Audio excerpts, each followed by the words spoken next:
Hey everybody, thanks for tuning in to my channel, Live More Outdoors. This is the final episode of my 4th season of my trapping, so I appreciate everybody that has followed along, all the subscribers and stuff. If you haven't subscribed and you like what you see here, if you want to subscribe, that'd be cool. Once you hit the subscribe button, a little bell will pop up. If you click the bell, you get an alert anytime I post a new video. So once again, thanks to everybody that has subscribed to me. Coming up in this video, I got a little bit of footage out on the line, not as much as I want, because it was a tough season weather-wise. I did some grumbling and complaining and stuff, whatever.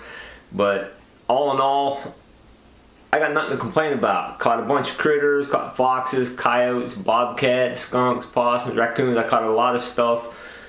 Not as much as last year, but I still had a good time, and I got to go outside every day for 4 or 5 months straight. So I was really blessed just to be out there. I'm going to do a couple quick shout outs, and then we'll come back here and wrap things up with a real quick end of the season thing. So some shout out type stuff. First shout out is Pennsylvania Trappers Association. They're putting on a banquet where they do a meal and a big giveaway, all kind of raffles and stuff going on. I have never been there before, and it's near St. Mary's on March the 23rd. If you want some more information on this, just leave me a comment and ask, and I'll leave you some contact information. Oh yes, and if you're not a member of your state Trappers Association, you should join, whether you're from Pennsylvania, Idaho, or wherever. It's not a lot of money, and it does a lot of good. One of the takeaways I got from this season, we battled a lot of weather. The toughest weather that I've had to deal with. I mean, I've only been doing this 4 or 5 years, but this was the toughest season as far as weather-wise goes.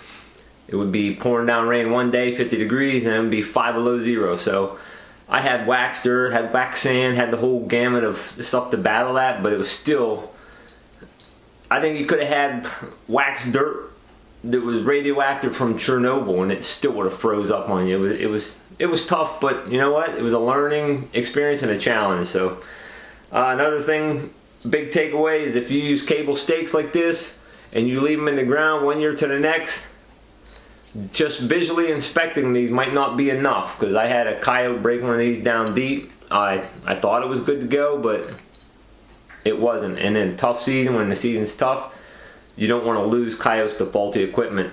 So I'm going to be changing all these out, no matter what they look like, and putting some new cable on a bunch of these. And as these wear out, I'm replacing them with these, the Fox Hollow ones, with the number 2 chains welded right on there. These are about 30 bucks a dozen. They cost, I don't know, they cost more than these do for sure, but these are the cat's meow for stakes, in my opinion. I did a whole video on these, but in case you didn't see that. So make sure your equipment is solid. A couple shout out for some of the videos I watch. I watch a lot of channels. I don't comment on every one of them and stuff, but I did a bunch of shout outs to one time. There's another guy, Gary Welton, W-H-E-L-T-O-N, I believe. KEO, Kill 'em Outdoors. He's got a lot of cool footage, trail camera footage and stuff. NS Trapper, he's got a lot of footage on coyotes and bobcats he catches. He's a pretty cool dude. And so if you can got a minute, check those channels out. Oh yeah, Coyote Mark, I just started watching a few of his videos too. And if you get a minute, check those guys out. And I know there's a ton of channels out there. I can't shout everybody out in one video. So that's it for my shout outs. So let's go out in the line, check out a few critters, and then we'll be back here to wrap things up. Good morning, everybody. I was coming down in here checking some cable restraints. This is one of the few fields that wasn't completely smashed down by the snow. But I saw fox tracks coming right there, and there's another fox track right there. And then I looked down here and I saw a nice little gray fox bouncing around in the cable restraint. So these are really effective. You can see the fox tracks here. I've seen a lot of fox tracks and coyote tracks today. Fox tracks. And it looks like I got a perfect neck catch on them this time on this critter.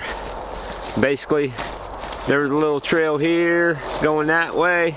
I still have a coyote cable right there.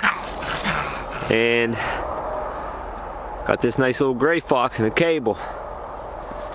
I may come eventually and reset that trail down that way. It's not much of a trail, but obviously it funneled them down through here. So I'm gonna get this guy taken care of, and actually got to go to the skinning shed today. So this is a much better catch than yesterday. That mangy coyote.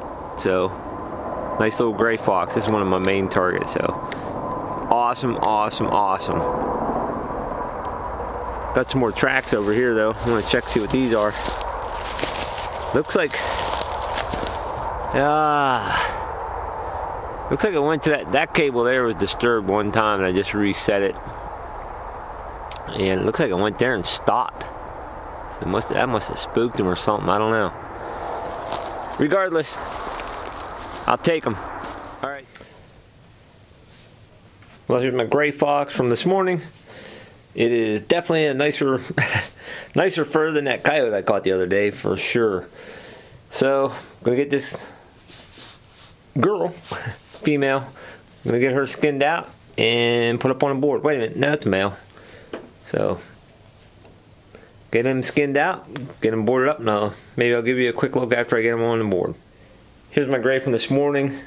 Pretty typically you get some burn marks from cable restraints, but weren't that bad on it really. I think they'll fade out. And the fur's pretty decent on it. It was a smaller gray fur around here. Real nice and white though. Nice and prime, but it still measures almost 30 inches to the base of the tail. So I think 25 is the cutoff for extra large. So I don't know, I'd hate to see a gray fox, how small it would be if it only stretched out to be 25 inches. But this is still 30 inches to the base of the tail, so it'll go extra large. So, all right, thanks for watching. Hey everybody, it is the day after a pretty good snowfall. We didn't get near as much as what they called for, but this little clip is just about how beautiful it is out here. Today, pretty much I'm just out with a shovel cleaning off sets.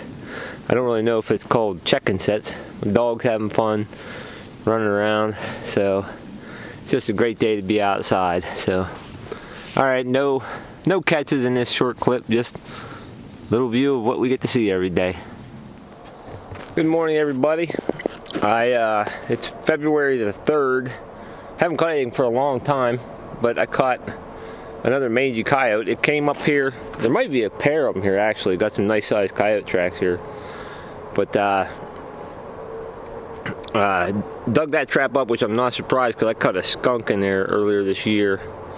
And right here, nice sized coyote track here. You can see it really well in the snow. Not sure how well the camera's picking it up though, but if you're not sure about IDing coyote tracks or whatever, if you look at the back pad, this is probably a front foot. The front foot of the coyote's usually bigger, and on a coyote versus like a cat track, the two toes stick way out. You can see the claw marks up in the front. There's claw marks sticking out in the front. They stick way out together, and the back pad makes like a point in there. And on a cat track, it'll come up and it'll make a dip, like a U in there almost, instead of a point on the back pad. And usually the front two toes on a cat track, they're offset like a human's fingers. Like if I put my fingers up there and they're offset, cat tracks are offset, whereas canine tracks are usually dead even. I saw a nice set of red fox tracks too. A pair of red fox came up close to my set. It's not far from here, but I'm gonna go get this coyote dispatch here.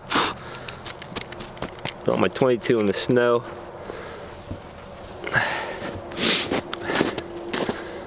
But I haven't gone up to it. Yeah, just one coyote. There's quite a few tracks. I even have some bait in the hole right there, but it didn't go near that set.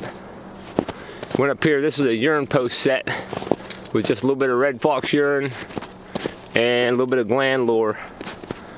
But it came around here. You can see it circled around here. Went around that tree.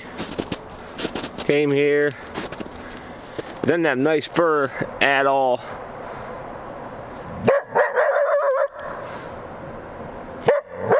So, just looking around here seeing for any other tracks, but I'm gonna get this coyote dispatch, get out of here, and move on down the line.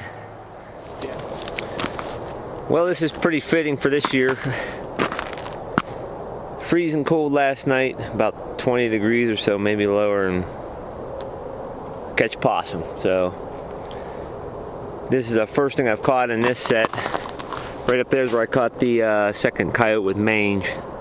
And the first coyote with mange was pretty much on up this trail, maybe like 300-400 yards up this trail is where I caught the first coyote with mange. But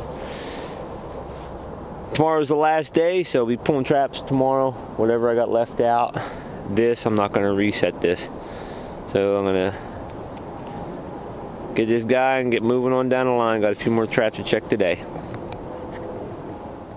Alright, once again, thanks for following along. Thanks for all the subscribers. And it'll be another 8.5 months before we get to put the steel on the ground. But I'll be out making some wax dirt this summer and getting prepared. So once again, thanks a lot for following along, and hopefully that I'm back next year and you guys are all following along again. So thanks a lot.